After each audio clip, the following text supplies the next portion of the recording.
Hello अस्सलाम वालेकुम। दोस्तों कैसे हैं? उम्मीद है कि आप लोग ठीक होंगे। दोस्तों आप सभी का वेलकम, खुश आमदीद स्वागत है हमारे यूट्यूब चैनल में।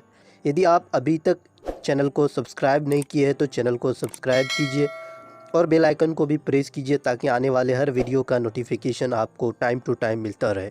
और वीडियो को लाइक शेयर कमेंट्स ज़रूर कीजिएगा ताकि हमें भी एक मोटिवेशन मिले न्यू वीडियोज़ बनाने के लिए।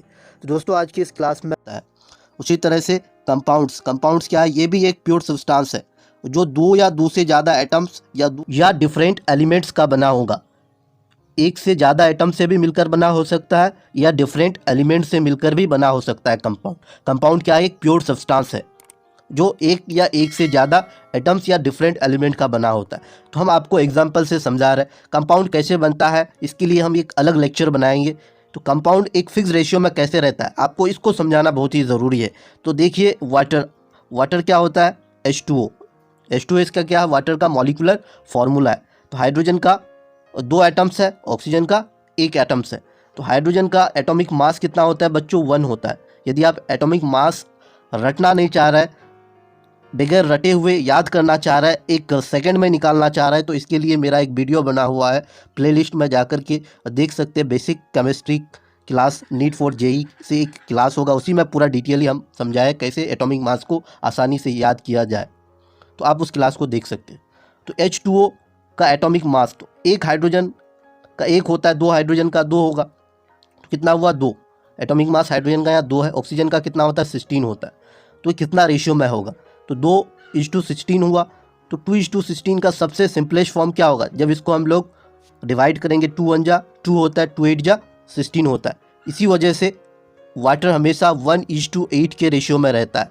कितना रेशियो में? 1:8 के रेशियो में रहता है। उसी तरह से 2 डिफरेंट एलिमेंट से भी मिलकर बना, जैसे NaCl 2 एटम से मिलकर बना होता है। एक होता है Na, दूसरा होता है Cl। तो Na एक अलग एटम है, क्लोरीन एक अलग एटम है। Na में सोडियम और क्लोरीन मिलकर के सोडियम क्लोराइड बनाता है, जो नमक हम लोग घर में यूज़ करते हैं। उसका कॉमन नेम होता है, कॉमन साल्ट भी हम लोग बोलते हैं इसको, हम लोग सोडियम क्लोराइड बोलते हैं इसका केमिकल नेम। तो इस साल्ट की मदद से हम लोग खाना बनाते हैं। उसी तरह से MgO मैग्नीशियम ऑक्साइड, ये भी क्या है? 2 एटम से मिलकर बना हुआ है। उसी तरह से ZnCl2, ये भी क्या है? 2 एटम से मिलकर बना है। एक जिंक का एटम 2 क्लोरीन का एटम से मिलकर बना हुआ है। उसी तरह से FeSO4 3 एटम से मिलकर बना हुआ, एक Fe, दूसरा S, तीसरा ऑक्सीजन के 4 एटम से मिलकर बना हुआ है। तो इसी तरह से कंपाउंड का फॉर्मेशन होता है। कंपाउंड कैसे बनता है इसके लिए आपको वैलेंसी और चार्ज का जानना बहुत ही ज़रूरी होता है। यदि आपको वैलेंसी मालूम है तो आप आसानी से कोई भी कंपाउंड को बना सकते हैं। हम 2-3 कंपाउंड को आपको बना करके दिखा रहे हैं। जैसे NaCl कैसे बनता है, तो NaCl कैसे बनता है इसको बना करके हम दिखा रहे हैं। तो सबसे पहला आपको Na का एटॉमिक नंबर पता होना चाहिए। Na का एटॉमिक नंबर कितना है? 11 होता है। Z से हम लोग एटॉमिक नंबर को रिप्रेजेंट करते, 11 होता है। अगर एटम न्यूट्रल है तो इसमें नंबर ऑफ़ इलेक्ट्रॉन भी बराबर होगा और नंबर ऑफ़ प्रोटॉन भी बराबर होगा। जितना एटॉमिक नंबर होगा उतना ही नंबर ऑफ़ इलेक्ट्रॉन होगा, उतना ही नंबर ऑफ़ प्रोटॉन होगा। अगर ये 11 एटॉमिक नंबर है सोडियम का, तो 11 नंबर ऑफ़ इलेक्ट्रॉन होगा, 11 नंबर ऑफ़ प्रोटॉन भी होगा। कब? जब एटम न्यूट्रल है। न्यूट्रल का मतलब जब कोई भी चार्ज नहीं है एटम्स के ऊपर। अगर चार्ज होगा तो इलेक्ट्रॉन बदल जाएगा, नंबर ऑफ़ इलेक्ट्रॉन डिक्रीज़ हो जाएगा। अगर मेटल्स है, नॉन मेटल है तो इंक्रीज़ करेगा, क्योंकि सोडियम मेटल्स है या नॉन मेटल है इसको भी आप पहचान सकते हैं। कैसे पहचान सकते हैं? एक लेक्चर मेरा बना हुआ है, उस लेक्चर को ज़रूर देखिए आप लोग जा कर के। हम ब्रीफ में बता रहे हैं कैसे आप पहचानेंगे। सबसे पहले आपको इसका एटॉमिक नंबर पता होना चाहिए। उसके बाद आपको इलेक्ट्रॉनिक कन्फिग्रेशन आना चाहिए, इलेक्ट्रॉन को सजाना आना चाहिए डिफरेंट सेल में। तो पहला सेल में हाईएस्ट 2 इलेक्ट्रॉन रहता है, L सेल में हाईएस्ट 8 और 2 10 हुआ, और बचा कितना? 1। एक इलेक्ट्रॉन अगर हो किसी भी एलिमेंट के, 2 इलेक्ट्रॉन हो, 3 इलेक्ट्रॉन हो किसी भी एलिमेंट के वैलेंस शेल में, M क्या है इसमें? Valence shell. किसी भी एलिमेंट के अगर वैलेंस शेल में 1 2 3 इलेक्ट्रॉन हो तो वो मेटल्स कहलाएगा।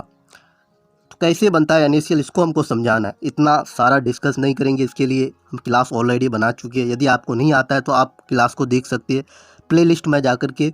वहाँ एक प्लेलिस्ट होगा basic chemistry class for NEET JEE, उसमें आप सारा लेक्चर को पा सकते हैं। तो हम आपको NaCl बना के दिखाना चाह रहे हैं कैसे बनता है सोडियम क्लोराइड। तो Na और Cl कैसे बनता है? तो सोडियम का एटॉमिक नंबर होता है 11, सबसे पहले हम लोग इसका इलेक्ट्रॉनिक कन्फिग्रेशन कर लेते हैं। सबसे पहले इसका वैलेंसी आना चाहिए, वैलेंसी का भी एक क्लास बना चुके हैं। 2 होगा इसमें, 8 होगा 1, तो इसका सोडियम का वैलेंसी क्या हुआ, 1 हुआ।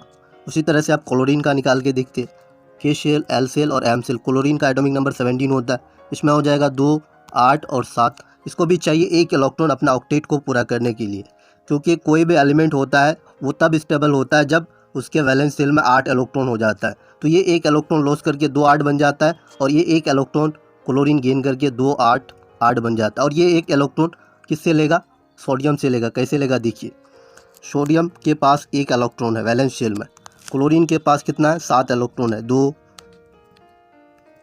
4 5 6 और एक यहाँ 7 है। इसको चाहिए और 1 इलेक्ट्रॉन। 1 इलेक्ट्रॉन किससे लेगा, 1 इलेक्ट्रॉन सोडियम से लेगा। सोडियम अपना 1 इलेक्ट्रॉन को कंप्लीट ट्रांसफ़र करेगा कंपाउंड फॉर्मेशन करने के लिए, तो तब बनेगा Na+ और Cl-, क्योंकि Na के पास +1 चार्ज है, क्लोरीन के पास -1 चार्ज है, दोनों सिमिलर है, इसीलिए ये बनता है NaCl। उसी तरह से बहुत सारे ऐसे कंपाउंड्स हैं आप आसानी से बना सकते हैं अगर आपको वैलेंसी आता है। यदि वैलेंसी नहीं आता है तो आप वैलेंसी को सीखिए कैसे निकाला जाता है, तभी आप निकाल सकती है, कोई भी कंपाउंड को फॉर्म कर सकते हैं। तो आज का क्लास इतना ही। सेकंड पार्ट बहुत जल्द इसका अपलोड होगा। अभी ये बेसिक सीरीज और 2 क्लास चलेगा, कंटिन्यू 2 क्लास चलेगा। आप लोग बेसिक सीरीज को ज़रूर देखिए।